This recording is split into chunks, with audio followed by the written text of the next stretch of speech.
Welcome to OOO, an out of ordinary podcast where we dig deep into case studies and the nitty gritty of Web3 marketing. You'll find here all the amazing people that are building Web3, so stick to us as we address their marketing secrets and learn how to build amazing products and brands. Hello everyone, I'm Alex, your fellow Web3 marketer and the host on Out of Ordinary podcast. This is episode 31. Let me introduce you to my guest. Sandy Carter is the Chief Operating Officer and Head of Business Development at Unstoppable Domains, a platform for user-owned digital identity. As COO, she is responsible for driving growth and developing business strategies in pursuit of the company's mission to provide user-owned identity for the world. She also drives partnerships and integrations for Web3 and the metaverse. Prior to Unstoppable Domains, Sandy was a VP at AWS, where she created and grew businesses in emerging tech, leveraging AI, blockchain, and AR/VR. Before that, she was a general manager at IBM and a Silicon Valley startup founder. Sandy is a leading voice in tech, social media, Web3, and the metaverse. She's a Forbes contributor covering Web3 and AI, has been recognized as top 10 most powerful women in tech by CNN, and was named a top AI influencer by Analytica. She is a board member at Altair, an AI company, chairman of the board for nonprofit Girls in Tech, a past member of the diversity committee at the World Economic Forum, the founder of Unstoppable Women of Web3, and the founding member of Blockchain Friends Forever, BFF. She has won numerous awards, including 2023 Crunchbase Influential Women in Sales List, Top 100 Global Thought Leaders by Awards Magazine, Top 150 Business Transformational Leaders, Top 115 Most Inspirational Women of Web3 and the Metaverse, 100 Women Divas, 2 Lovis Awards for Best Metaverse HQ, or Top 100 Women of the Future. I mean, if you don't already know her, let me tell you some fun facts about her. She's a member of Fortune Most Powerful Women. She's fluent in 8 programming languages and is the author of 5 books, which won the Platinum Marcom Award and the Silver Marketing Sherpa Award. Hi, Sandy. How are you? I am doing fabulous. How's your day so far?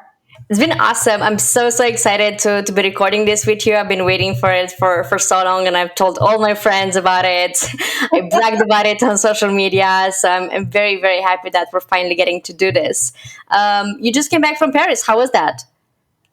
Oh, Paris was amazing. We had, it was just such a different conference this year from last year. It was very focused, lots of business being done, and some great side events this year. I think even better than last year, where the side events were really good, but this year they were just a step up, I would have to say. So lunches and dinners, which I prefer, like smaller, intimate events where you get to know people better. But just some amazing new connections that I made at ECC, and you can tell it by my calendar. My calendar is slammed with all the follow-ups, which is perfect. This is awesome. I really enjoyed it as well, and I've been kind of following the marketing events, and I really enjoyed it. And I think I met so many amazing people. So came back basically ecstatic. I've been my energy's been off the roof ever since I got back. Yeah. And, meeting people in person, I mean, it's really cool to do it via Zoom or, virtually, but there's just something different about meeting people in person, right? Don't you think? 100%. Like, there's no doubt about it. I feel like I've been building my brand kind of in the last couple of months or last year, actually, online. But I think nothing beats personal interactions. Like, I think that's one of the reasons, like, I came back with so much excitement back home. So... Yeah, I completely agree. So I'm sure most of people that are listening right now know who you are, but I wanted to ask if you can tell us a bit about yourself and how did you get into Web3? Yeah, so my journey in Web3 actually started when I was at Amazon Web Services. I was working with a bunch of clients from the regulated space, which is things like healthcare and fintech and public sector, all those different areas. And it was really interesting to see how they were using blockchain. So I started diving deep with many of my customers, understanding why they chose blockchain. Now, remember, these are all Web 2 companies, right? These are major fintechs, major hospitals, healthcare companies, even some education facilities. So, I just fell in love with blockchain doing that. And then a bunch of our customers started using AR, VR, spatial computing for education. Not just universities, but healthcare facilities who are, training doctors on surgery or training, a trader on brand new things. All that started to be done through spatial computing, AR and VR. And it was quite interesting as I started playing with all of these. It was the same time when Web3 and the metaverse was really forming. And so I started doing like a lot of side projects just to explore. And then Matt, who was our CEO and founder, took a flight up to Seattle and took me out to dinner and explained his vision. And the rest is history. That's how I ended up here where I am today.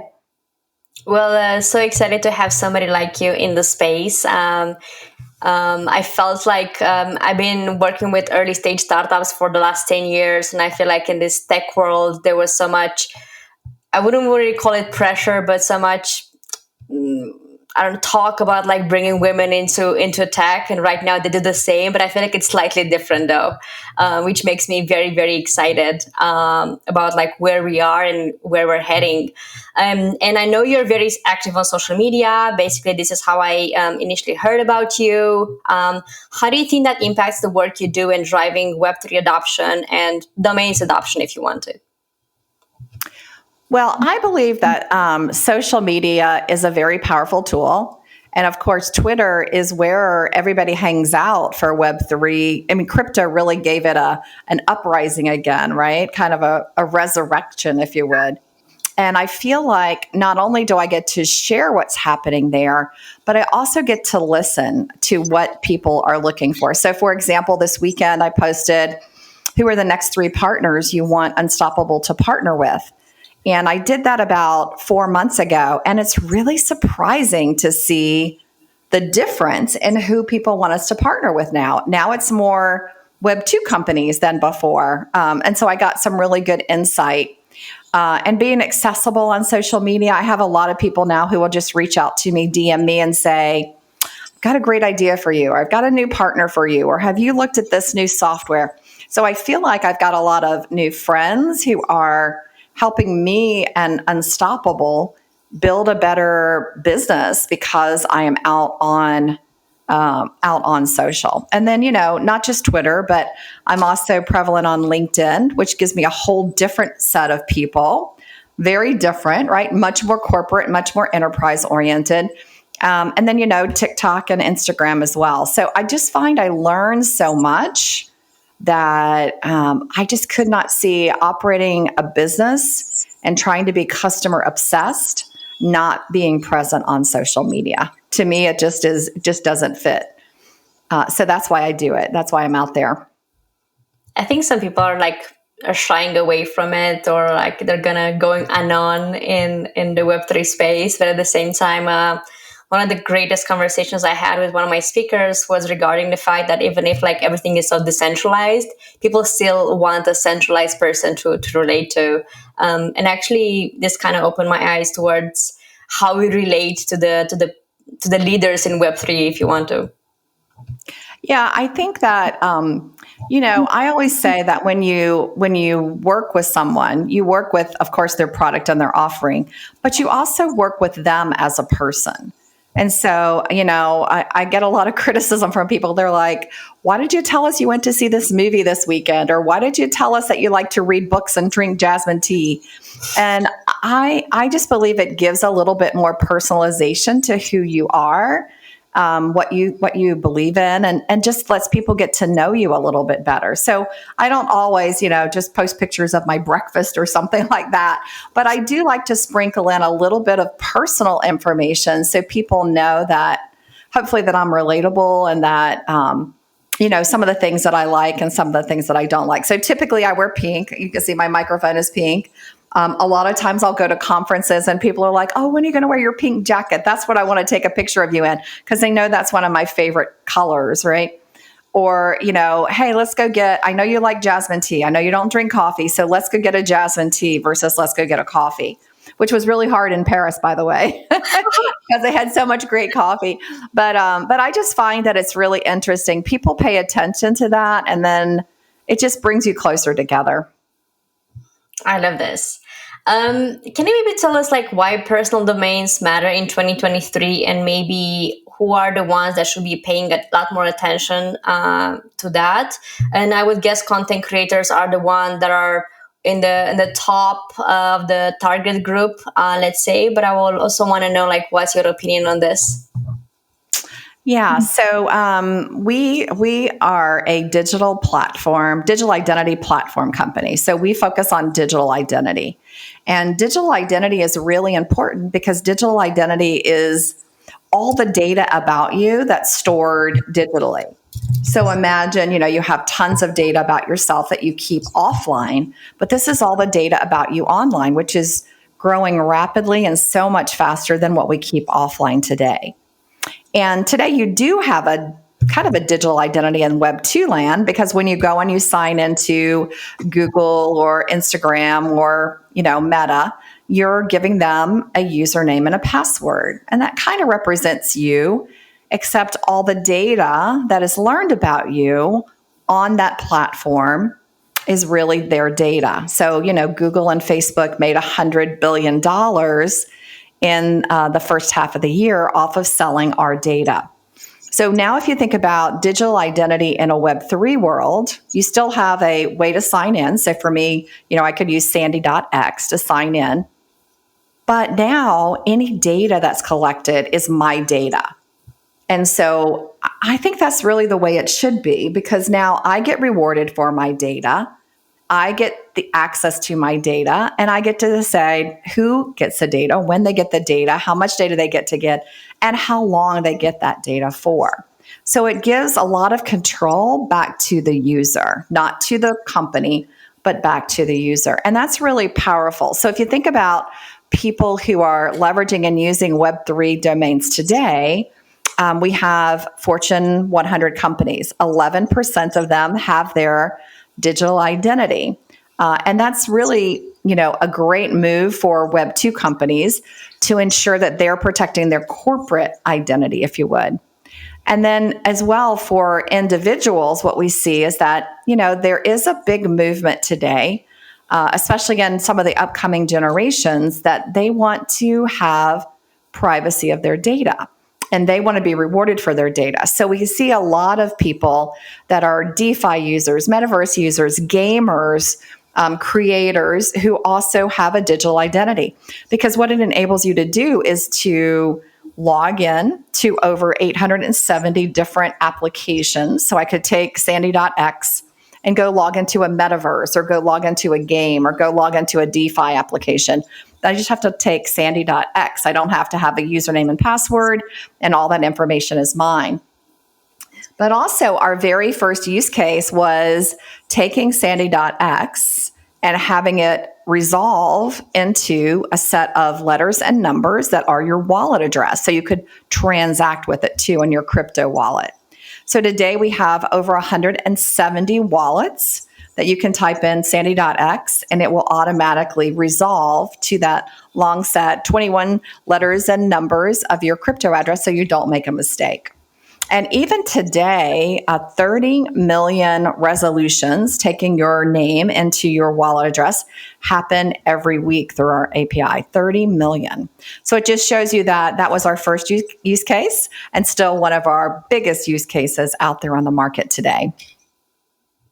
This is pretty insane if you get to think of it, right?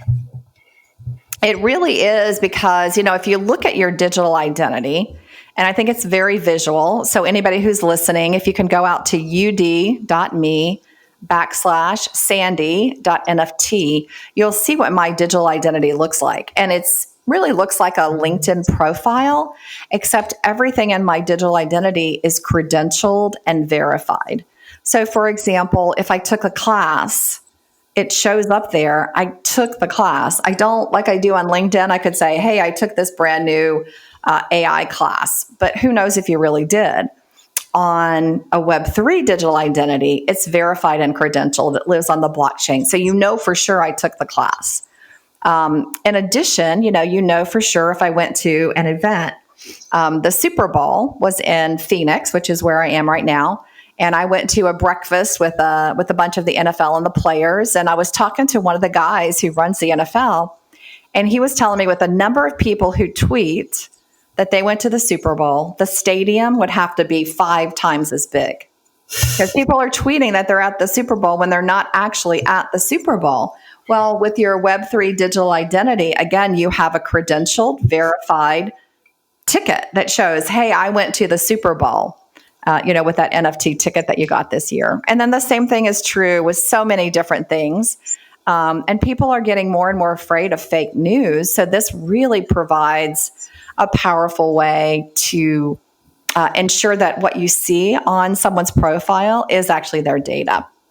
So you should go check it out. It's really powerful. And for me as a visual learner, when I see it, it just clicks in my head. Oh, wow, this is what she's talking about with the digital identity. I'm actually very happy that you mentioned this and you gave these examples, because my next question is kind of regarding like what is regarding the reasons why or like what is the biggest hindrance in the adoption of digital identity in Web3? The biggest, I'm sorry, say that to me again. Hindrance, like what is still stopping people to adopt this, to do this? Yeah. Well, it's a great question because I see kind of 3 big things that's blocking, I would say, the Web2 community from just coming all in. And one is the terminology. I mean, do you remember when you first got into this? Like I do. Trying to figure out NFT, mint. I mean, there's like a whole dictionary for people who are brand new coming in, right? So it's like me learning French. It's a whole new language. It takes a while for me to get comfortable with it. So I think a lot of our terminology, the way we phrase things, we could have made it like instead of NFT, we could have just said digital collectible and people would just be like, I got it. Or instead of minting, you're solidifying ownership on blockchain. Okay, I get it. So I think there could have been a much easier way for us to phrase this stuff so that everybody got it pretty easily. The second thing is not just the phraseology, but it's the what we use. So I am an adjunct professor at Carnegie Mellon, Silicon Valley, and I was teaching a group of students, how to get a crypto wallet, how to go to an exchange, put crypto in it, the whole 9 yards. And, it took them about 20 minutes. Really good, right? Because most of them are gamers or they've been in this world. Then I taught 50 of the top chief digital officers. Now, a chief digital officer, it's a big title. They're in the C-suite. It means they're very tech savvy. 2.5 hours. And I still did not have everybody set up with a wallet and money in their wallet, because it's hard, right? You know how many mistakes you can make and, you can't share your seed phrase. And interesting thing, I said, please don't share your seed phrase with anybody. And someone put in the chat, is this the seed phrase you don't want me to share? I'm like, that's the one. Yep. Don't share that. But now you shared it. It's just hard. So I think we have to make things easier. And I'm really hopeful because there are several wallets out there like Croesus and Timeless that are making it really easy for Web2 users to come over. And then I would say the last thing is just we need some applications that people use on a daily basis to use and leverage, let's say a digital identity. Today you could send email. You can do a decentralized website, but we don't have like that one app that everybody's going to use yet, like that one killer app or 2 or 3 killer apps that we need everybody to use. I think those 3 things will really help us have greater widespread adoption. I've been I'm part of some communities and we've been speaking about UX, UI in Web3 for like so many times. But I think only when I started using tools more, I realized that the experience is so bad. We recently sent some NFTs to some of my friends to contribute to to the platform of one of my clients. And basically, yesterday we were looking at MetaMask. She was like, "Where are my NFTs?" I'm like, "Well, they don't allow you to. They don't allow you to see it on your phone." I'm like, she's like, "Why?" So I do believe that this is a really big milestone that we need to get over in order to encourage more people to get on it. Let's say. Yeah, it was funny. We had a group of us having lunch at ECC, which is that Paris event we talked about at the very beginning, and we were talking about how hard the user interface is in Web3. It just really is awkward.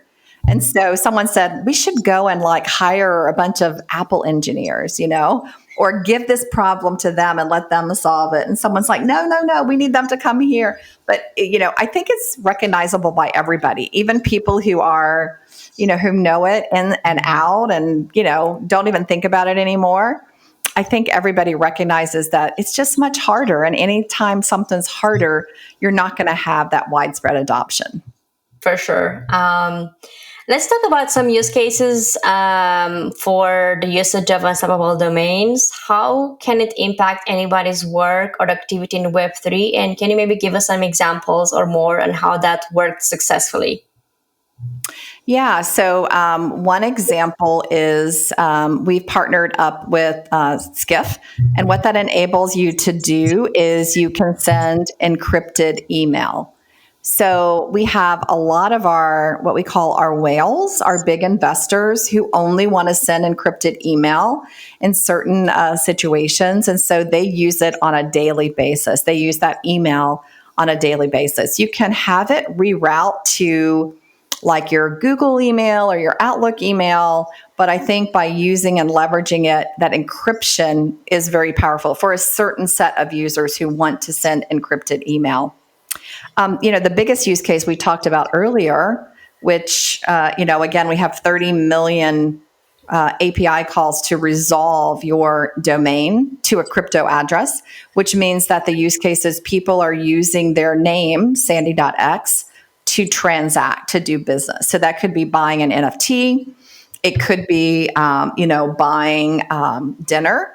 Well, I was in Lisbon, and when I was in Lisbon, there were these crypto cafes. I don't know if you've been there or not, but they support all different kinds of crypto, and you can go and order a meal there.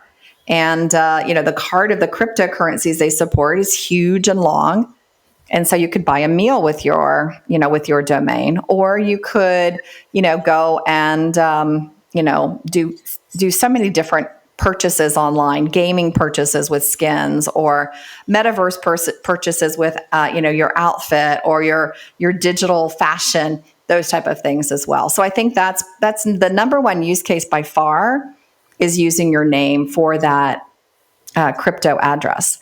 But then a third use case that is really emerged and was talked about everywhere at ECC was this use case of loyalty. So a lot of Web2 companies are concerned about their loyalty programs. Almost all of them have loyalty programs, but they're very costly. And for the most part, they don't know for sure if the reward is going to the person who actually bought, because there's no credentialed or verifiable data. And so, we have had some very simple loyalty cases that we've used or leveraged with Unstoppable. Things like if you have this NFT or digital collectible in your digital identity, you get access to a selfie line, or you get admitted to a party or something like that. We recently had a party with Binance, Polygon, and ourselves, and you had to actually have your domain to get entrance into the party. So those are simple use cases for loyalty, but I think show that this is coming, and this is coming really soon as well. So I think those are probably some of the top three. Of course, people use it for websites too. You would use Opera and Brave, which are two Web3 websites, or Chrome with an extension. You can also resolve Sandy.x into a website as well. I've actually noticed in the Web3, the marketing side of things, like the side events that I've been to, that loyalty is a huge topic of discussion for a lot of people out there, not just for marketers, but for a lot of founders. So I totally get what you mean there. So what do you think makes Unstoppable Domains different? Like, is it branding? Is it product? What do you think attracts people to you? Well, today we are the largest Web3 naming service in the space. We have 3.6 million digital identities that are out in the wild, which makes us the largest. Plus, we have the most integrations. So we have 870 integrations, which means that each integration with a company means that it's a new use case for you to use that domain in a new way, with email, with a new wallet, with a tax application, with a DeFi application. So all of those are really valuable. And I think that part of the specialness of Unstoppable Domains is you actually own your domain. So sticking true to the Web3 ethos, which is ownership. When you buy it, you're not renting it. So I don't have to, mark on my calendar when Sandy.x comes up for the next renewal. I can actually do Sandy.x and I own it for for lifetime, unless I decide to sell it, of course.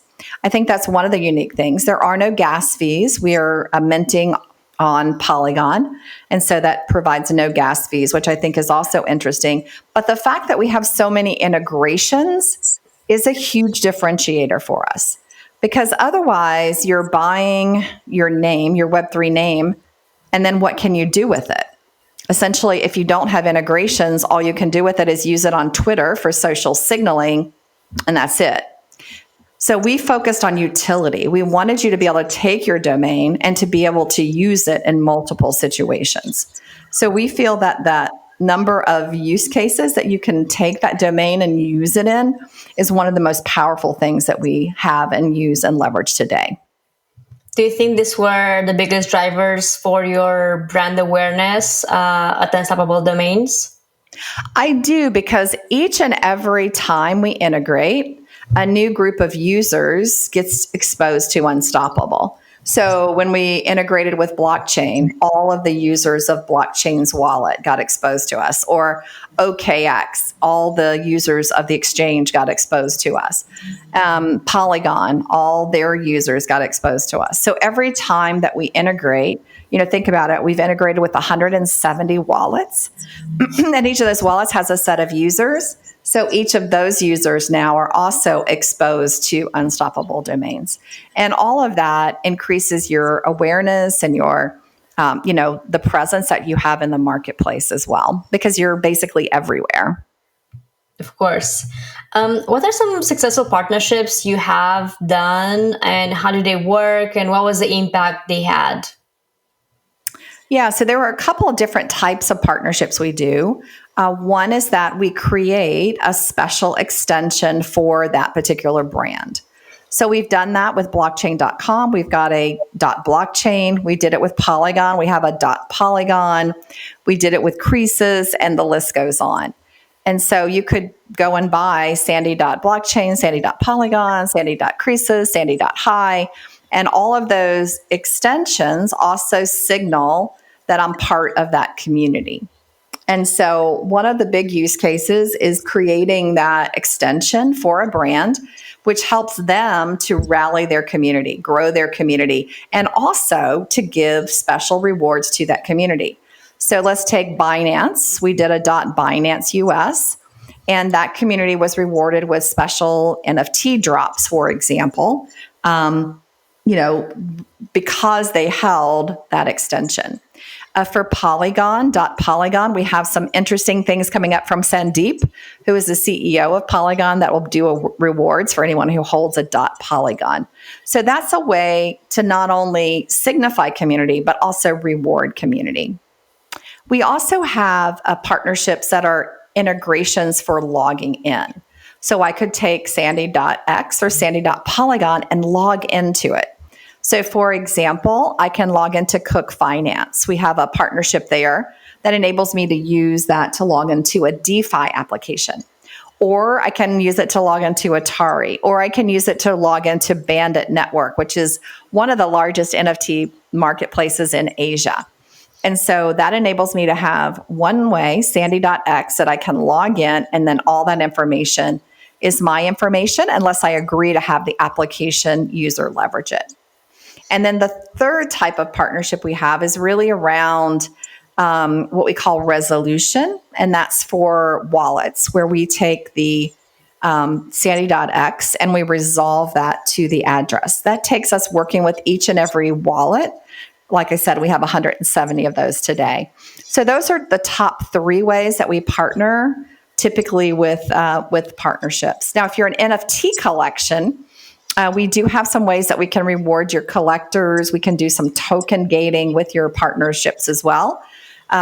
So again, I could talk about this all day long because we have so many different ways that we partner, and we want to continue to partner with all different types of applications that are both Web 2 and Web 3. And in fact, recently we released our marketplace. If you go out to unstoppablemarketplace.com, you can see all of our integrations. You can go in there and search for a particular partner that you want to be in, that you want to use, or you can just go and say, show me all your metaverses, show me all your games, show me all your whatever you want to look at out there, and really get down to a specific area. And this month we're highlighting Web3 applications that have embedded AI into them. So we had a lot of requests from our partners to say, hey, what applications are using AI today? I really want to know. I want to play with them. And so we have a featured line in that marketplace that enables you to go out there and check out, in particular, those Web3 apps that are using artificial intelligence. I think it's so exciting. That was the first application marketplace in the Web3 space, which I think is very powerful because it's the first time you can go and find all of the applications that are there. You could before go to an NFT marketplace and find all the NFT collections, but what about the apps? No one had ever done that before. So this was really a first of a kind. I think it's so hard to actually find stuff in Web3. I think the information is so decentralized, if you want to call it like this. It is.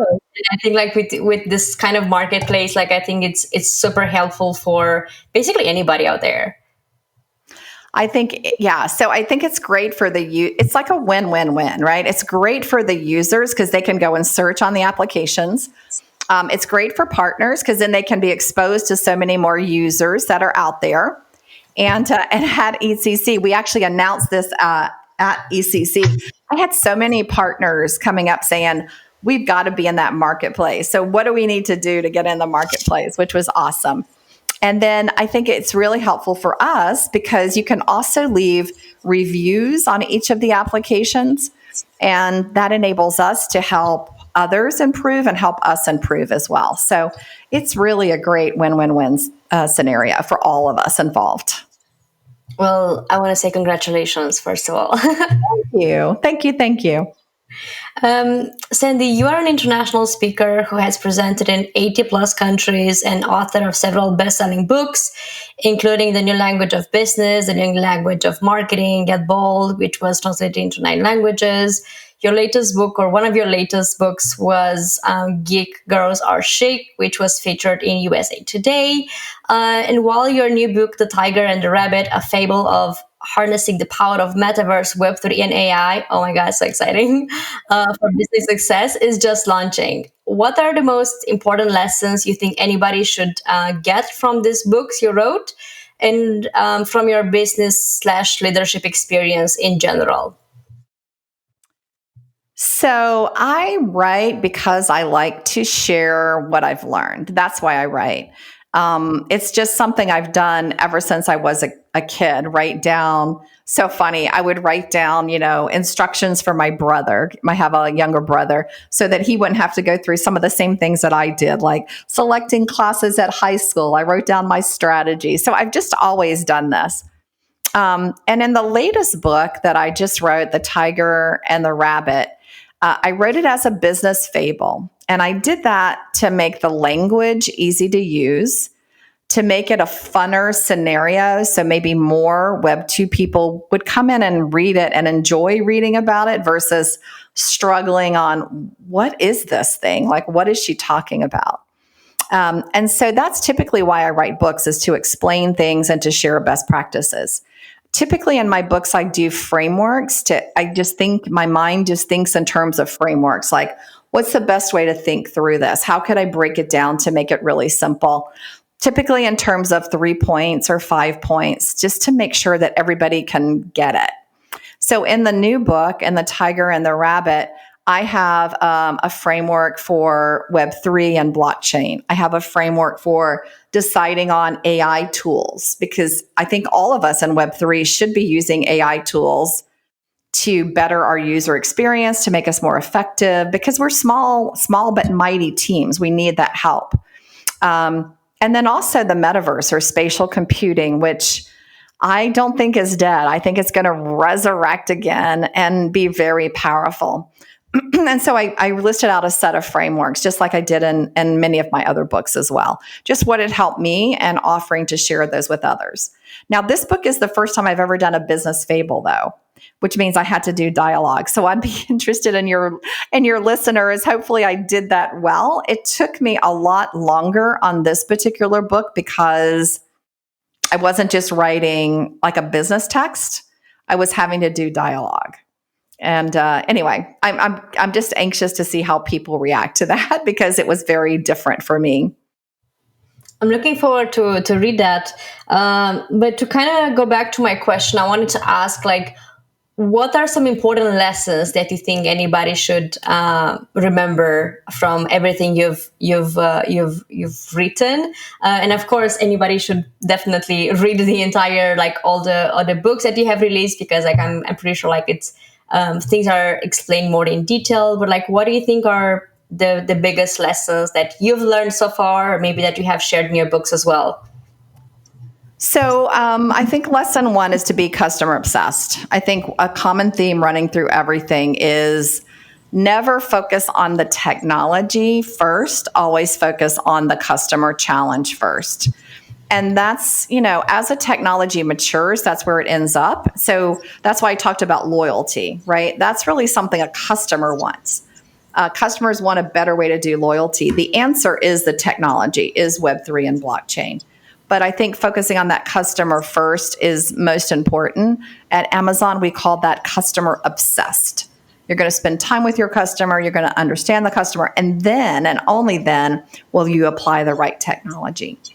I think the second lesson is learn and be curious.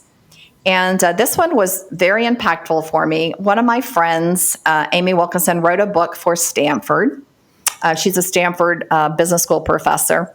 And she did all this research on all the great innovators of the world.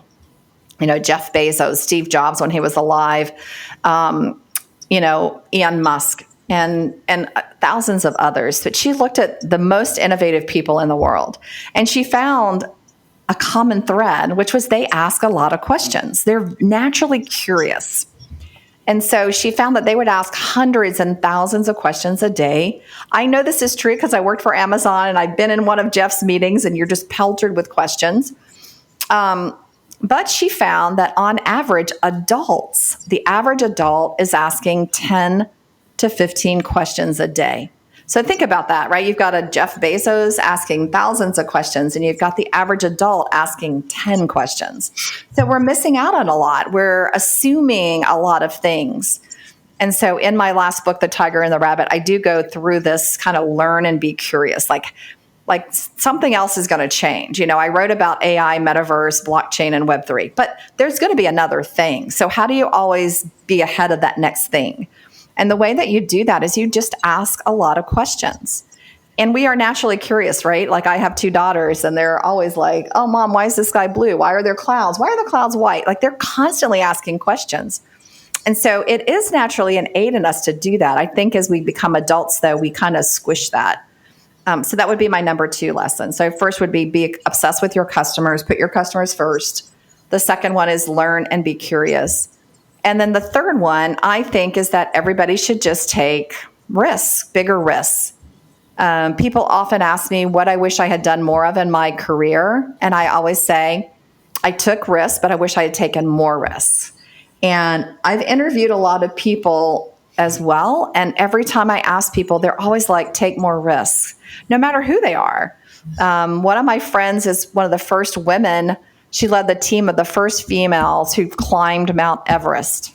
Now, talk about a risk. I mean, that's a big risk. But I was chatting with her over lunch and I said, what do you wish you had done more of? And she said to me, take more risks, take more risks. And so, I took a risk with my book, writing it in dialogue. How do you take more risk and how do you do that on a daily basis? How is it not that it's just like a big risk once every 5 years? So I would say those would probably be the three biggest lessons learned throughout all the books, all the lessons that I've done would be those three. I love this, and I think it actually connects quite nicely with what I'm about to ask you right now. A part of what you do is to support women in Web3. I think that's one of the ways that I found out about you initially, and to help them provide an environment in which they can thrive. Can you tell us more about that? What are the project you support, you have initiated, and what is the impact that you've noticed in the last years, let's say? Yeah, so I started a group called Unstoppable Women of Web3. I've since added to it a blockchain, metaverse, and AI. That's from my customers, right? Listening back to my customers. I did this because I found that a lot of women were interested in the space, but they weren't taking the risks to apply for jobs in the space. And the biggest thing I found was that a lot of women said they didn't really understand it. Like, what really is the blockchain? What really is Web3? And so when I founded Unstoppable Wow 3, our mission was to educate everybody and make it such that you could go and learn on your own. You could learn visually. You could learn through listening, through podcasts. You could learn through reading. And so we have a set of education streams now that we've launched with our partners. So we have 210 companies that have partnered with us. I never, ever, ever thought that we'd have that many companies join us. And it's not just Web3 companies. We had Google Cloud join us. We had Deloitte join us. So we've Altair join us. We've had Web2 companies join us as well. And the mission is to educate everybody, but not just educate, to provide that supportive network. So we hosted an event at ECC. We brought all the women together, let them make friends and contacts, and as well learn a little bit. We did a panel to have them learn things as well. So I think that, if you look at it, those are probably some of the main goals. We are getting ready to kick off our third list of most inspirational women in Web3. And I did that because I feel if you can see it, you can be it. You need to see others doing it, and then you can strive for it. And so we published this list of inspirational women in Web3 so that others can say, wow, if Alex can do that, I can do that. If Sandy can do that, I can do that. And it just gives them the potential to, aspire to something else. Last time we also did top 25 girls of Web3, which was probably one of my all-time favorites. We brought some of them in for little booths at NFT Miami. And I had a 6-year-old teaching me and some others how to write a smart contract. 6-year-old young girl. Seriously, wicked smart. So we did the top 25 most inspirational girls. This year, we're going to do the top 50 most inspirational girls in the space as well. So I'm really happy about this because I believe everybody should be reaching back and pulling someone forward. And this is just my small, give of time, give of talents to help pull, hopefully, a lot of women forward in the space. I was actually very surprised that I've met so many amazing women at ECC. I'm not surprised they were amazing. I'm just surprised that there were so many, and there were so many events with women, and everybody was just building something amazing. And I was super pleasantly surprised, to be honest, because I feel like I'm here in this part of the world. I'm like staying behind a computer most times. Like I'm part of some communities, but sometimes you have like a small interaction, but that's it. But like seeing them like face to face was so empowering and so inspirational for me, at least. It is. I mean, whenever I get discouraged, I'll actually go back and look at those pictures. Like we took for the Wow 3 event in Paris, we have like a selfie, and they're just women like all the way back, And so when people will call me up and they'll say, oh, Sandy, I really want to hire someone, but I can't find any women. I'm like, shame on you. There are so many talented women out there. I will help you, but shame on you. You should be having tons of talented women that are out there that are applying for your roles. And that's why I'm so passionate about this. If Web3 is really going to create the next generation of the internet, how can we do that with the space being 92% men? It's just not going to happen. You get stronger innovation when you have more diverse audiences. And that's just not gender diversity. That's all kinds of diversity. You build better things. You innovate stronger. And so for me, if we build the next generation of the internet with the percentage of women we have right now in Web3, it's not going to be the powerful internet that I believe it can be. But I'm a lot more hopeful than I was when I was working for like Web2 startups, though. Yeah. Well, the only thing is the numbers today. It's 8% women in crypto, 11% women in Web3 and the metaverse, 15% women in AI. And on the cloud Web2 side, it's about 25%. So there's still more women in Web2. Still not enough. 25% still not enough, right? I was hoping for that number to get to 50. So I think we still have a long way to go. But like you said, I'm also hopeful that with all the incredible women and all of the great role models, I think we're going to start seeing more and more and more women enter the space as well. For sure. What are some Web3 brands you truly respect? And it can be either because they have some amazing marketing or they have done some great campaigns, or maybe they have like a great community building strategy, branding, product, like you name it.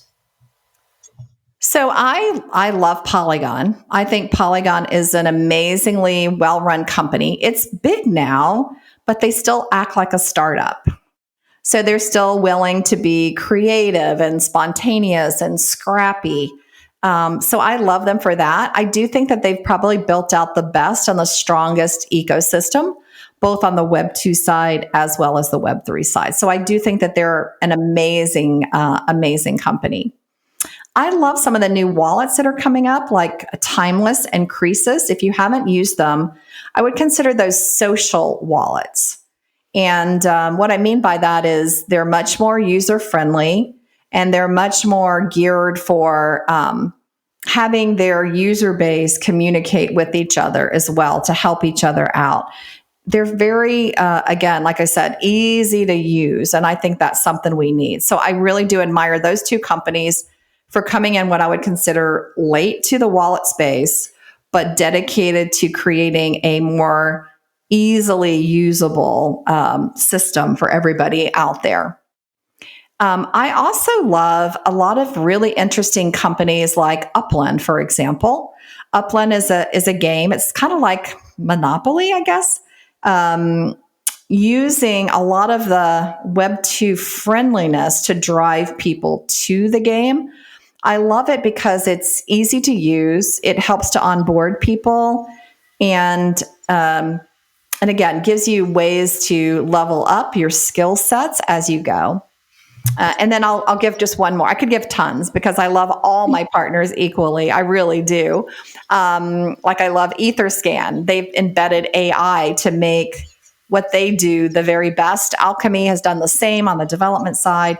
But the last one I'll really call out is BitDegree. I like BitDegree because they're also so they set out to educate people in Web3. They've donated some of their education to Wow3 as well. But what I like about them is they didn't say, okay, we're going to replicate what we do in Web 2, and we're just going to bring it over to Web 3. They really created a token gated, interesting education space that's more Web 3. And I think, therefore, it hits the spot really well when you can go through and do something like that as well. I love that you give these examples because I feel like I'm obsessed every time I find something new on the internet. And especially right now that, I don't know if you know Safari with Justin Vogel. He runs a Web3 community for marketers, for growth leaders. And they just released like a list of like a lot of Web3 marketing tools to be used out there. And it's always like something new and exciting. And you want to use them all. So you have to connect me to them. I don't think I've discovered them yet, and I would really love to. That would be amazing.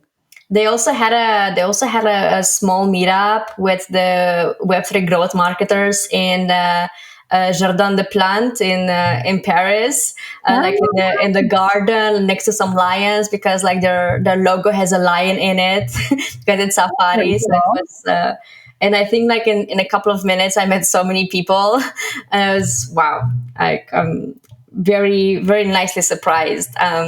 I told you, in Paris for ETC for me was like amazing. I just can't stop talking about it. Yeah, I completely agree. There were just so many amazing people. And, a lot of conferences I go to, I meet the same people, which I really love too, right? Because that helps develop a relationship.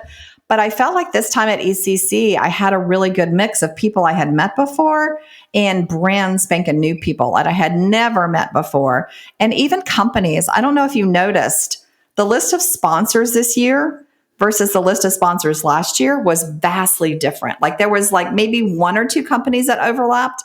The rest were brand new. And so that tells you that there are, all these new entrants coming in at all times, which I think is pretty, makes it more spicy, right? You get to meet new people and get to see new approaches.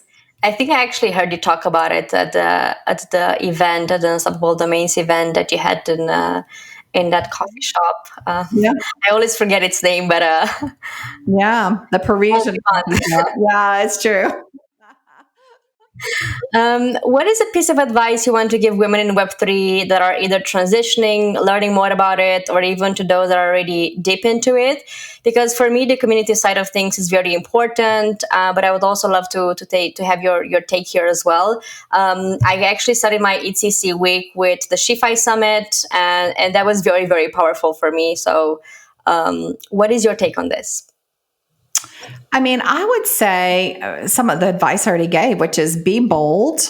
If you're a builder, start building or continue building during this time of the bear market. And take some risks, go out there, experiment. I mean, the thing I love about Web3 is there is no playbook written. So you can go and try different things out, try new things out to see what the impact can be or could potentially be. So I do think that this is a good time to start building and experimenting to learn what works. And don't be afraid. Like everybody is going to fail at one time or another. And I think it's harder for women to take risks. I don't know why that is. But, all the studies show that women don't take as many risks as men do. And I think now's a great time to do that, to take some risks, fail, learn from your failures. I still remember when I was at Amazon, one of the most impactful things that I learned in my 5 years there was I was asked to come and present to a group of all VPs. And there weren't that many female VPs. So I was going to present to all these VPs. And they didn't ask me to present on my best practices and all these great things I had done. They asked me to present on my biggest failure. And that was really hard. I have to tell you, it was the hardest presentation I ever pulled together. I went back to the CTO probably 6 times and said, I've got this other idea. I can present on all these best practices, or I can present on that. And he's like, no, you're going to present on your failure. And I learned so much from it. And I would probably say that people remember that presentation out of all the other presentations I did because they learned how not to do the same mistake that I did, which is a big lesson learned, right? Especially for me who always wants to focus. I'm very optimistic. I like to focus on the positive. Was a big lesson learned for me. So I think that would be it. Keep building, keep taking risks. Don't be afraid to fail. Share your failures, learn from them, move quickly, learn from them. But that's the way I would present it. Sandy, a very important question that I ask all my speakers is, what are some Web3 tools, educational resources, or anything you think anybody should know about, and they should definitely go and check it out right away? Well, for me, what I've been exploring most recently are AI tools. And I know you asked me about Web3 tools, but I do find that as well. I'm sorry? Web2 goes as well. Like if you think they have impacted you in any way. Yeah. And the reason I think that, for me at least, the reason that I think that these are so powerful is that they help me be more productive. They help my team be more productive.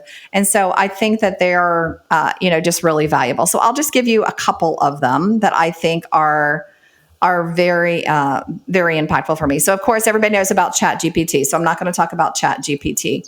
But there are a couple others. So MEM is one, MEM. And what it does is it helps to create feedback summary from your customers. So if you have, let's say, a customer support team and you're getting a bunch of feedback coming in, or you're mining Twitter for a lot of that feedback, MEM can help you provide a summary. Again, not perfect, but I think it's good. It can say, here's kind of the top 5 things that people are saying. I actually used it on, I asked this question, what new partners do you want? And there were tons of responses. And so I used that to help me, really make sure that my responses, the top 3, were coming in as, data driven, not just what I thought was interesting. Copilot is another one that I love. I still code some. So I code some on the weekend. I was actually trying to code for a website, and Copilot is magnificent if you're coding. If you are a marketeer, WordTune is really good. It helps you to tune up the quality of your writing. So it can kind of serve as a copywriter for you. And then I'll just give you one more, Poised. I do poise before I give a keynote now. And what it does is you present and it says, oh, you're using your hands too much, or you said, like 30 times, or, maybe you could make this point in a more succinct way. It just gives you really good, good ways. Like, I can't practice on my husband all the time. So how do I get feedback on my presentation? I use these kind of tools. So those are some of the ones that I'm experimenting with right now. In addition to the chat and the Midjourney and all the ones that we hear about like every single day. I'm always so keen to kind of learn more about the underdogs, if you want to call it like this. I actually only knew about WordTune, so I'm very excited to be able to check the other ones out. Before we wrap this up, can you tell us where can people find you? Yeah. So, let me start first with Unstoppable. So we have unstoppabledomains.com, which is our website. If you're interested in grabbing a digital identity, I would love for you guys to go out to ud.me/sandy.nft to look at a digital identity. And you can follow Unstoppable at Unstoppable Web on Twitter. So it's Unstoppable Web, not Unstoppable Domains. I don't know how that happened, but that's what it is. If you want to follow me, I'm Sandy_Carter on Twitter, and I'm pretty active out there, as you pointed out. And I'm also on LinkedIn, just as Sandy Carter, or Telegram as Sandy Carter, one word. So you can find me on almost any platform for sure. And do reach out if you have questions or you have a comment, or you're like, wow, if you had gone deeper on this thing, it would be better. Then I can improve for other podcasts that I do as we go forward. Well, thank you so much for taking the time. Super excited that we have managed to do this. Now I'm blurbing. I'm so nervous. Thank you so much again. And I'm looking forward to maybe do another episode sometime soon and talk more about digital identities and more. Yeah, that sounds great. And thank you. You did such a wonderful job in the interview. I can't wait to watch the podcast. Thank you so much again.